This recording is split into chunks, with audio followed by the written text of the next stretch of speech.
Now, the violation of safety guidelines continue to put more Nigerians at risk of COVID-19. Well, the federal government is urging individuals to take responsibility for their health and abide by all safety protocols, as the number of infections could overwhelm the country's health system. All right, joining us in the studio is emotional intelligence expert and life coach, Tosi Imogeme. It's nice to have you join us this morning. Yeah, it's my pleasure. Oh, Great. good morning. Good morning. Good to see you. Now, the point there is, at this point now, everyone, government and even international organizations are calling for different measures to be used as a way of getting to people and ensuring that people abide by the health guidelines and all of that. All our advice has been given. Use your masks always, as you're using one now, although it's not covering you yet, and then social distancing and all of those protocols out there. But what more can we do as a people, really? I think the government has to take more responsibility in ensuring that they enforce these rules, because the truth is, humans, the moment you say, do not do this, when you set rules, it becomes a challenge. It becomes a big deal to, abide by those rules. So that's why we have the government to enforce it. And we know how Nigeria is. We've heard cases where some law enforcement people were collecting bribes, and so people getting away with, doing what they're doing. So I think the government has to put in more effort in ensuring that the rules are being enforced. And I also think that the average Nigerian doesn't think that coronavirus is as severe as the government or has it been painted. Even after the death of so many people. Yes, that's because, for example, I discovered that Omatala Jalade also was infected, but we've only been hearing about people, the elites, the top people. Yes, we've not heard about the average Nigerian. The average Nigerians are the statistics. But we do not know them, and you see, it's very imperative, because seeing is believing. So until the bus conductor knows that Taju, his bus conductor, has caught coronavirus, he may not believe it. But if you look at that, how many of them will actually go forward for testing? Because that's where the issue is right now. If Taju, just like the example you gave, is a bus conductor, and he doesn't want to go for a test because he's afraid that he might be stigmatized. There's certain people who will still be willing to. I think that's what the government needs to, find a way to convince people. There are people who definitely will be coming out, who will be willing to come out. Not everyone will have such a mindset. And I also think that we should employ the tactic of storytelling. There's a saying that facts tell, but stories sell. Stories have a way of emotionalizing information. For example, I know people who have actually said, I will never use gas again. Why? Because the gas burnt, it got exploded and burnt a member of the family, and that emotional trauma has made them say, okay, I'll never use gas, even when it's the main thing now. So if you have a way, like for example, I was in the Uber yesterday, and the Uber driver was saying, man, the government is really lying and all that. So find a way to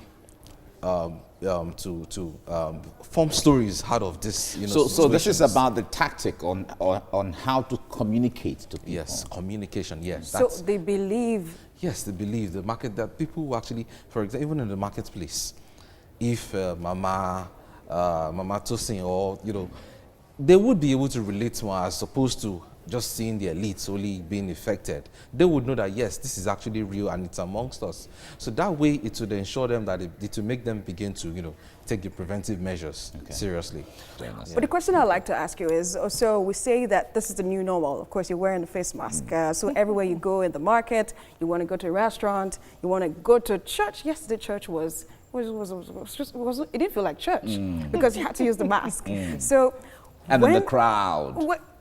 The crowd is reduced, so 50% capacity. So when will this be over? Because health experts have said this will stay with us for a long while. So how do you think this will affect the psychology of adults and even children? Well, I think one of the constant things in life is change. And as it is, the way the health practitioners are envisaging is that the coronavirus has come to stay. So I think over time, we'll get used to it. The only challenge is the fact that it seems choking, to always wear a face mask and then inhale your own oxygen and all that. But I think over time, we'll would adapt to all these measures. It's just in man's nature to always adapt to even the worst case scenario. And this is not the very first of its kind. We've had Ebola, we've had all kinds of different pandemics. So I think we'll adjust in due time. We'll adjust. Oh, okay. We remember we read about the Spanish flu in the early, but the point there is, well, from what we read, people got over it one way or the other after a little while. So, like you said, we look forward to. But if we bring it to what we have right now, a lot of persons are saying there need to be enforcement. Yeah, I agree. Now, I wonder how we balance that, because government has been persuasive, trying to talk to people, make them understand. But that is not working. But how do we envisage having police on the streets, ensuring that everybody wears masks or there is social distancing and all of that? Talk to us about that. Well, we don't pray for the worst. I have a saying that pain is a gift. If, for example, you lose a loved one very close to you to coronavirus, no one will tell you to begin to take the preventive measures. We don't pray for the worst to happen. We don't pray that it gets worse than this. But I think over time, people would, if the enforcement is being carried out effectively, people will begin to take the preventive measures seriously. I think that's just why the area I believe government needs to work. The challenge is the average Nigerian doesn't trust the Nigerian government. The average Nigerian doesn't think that government has. So the trust factor the trust factor. Yeah. So if the trust factor was there, because everything rises and falls on leadership, if the trust factor was there, even when our leaders are going, going into danger, we would follow them because we believe in them. We trust their assertions, everything they say.